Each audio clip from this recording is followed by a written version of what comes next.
No, non puoi, altrimenti è pericoloso, eh. Adesso ho capito. Ha fatto bene, Paolo.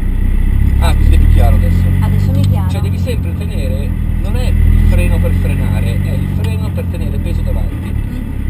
Quindi non è che devi usarlo perché devi rallentare, lo devi usare perché devi tenere il carico davanti finché non arrivi sulla corda.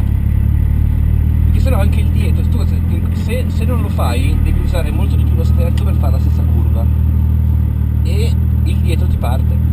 Infatti Questo è il tuo nemico in pista, devi usarlo il meno possibile.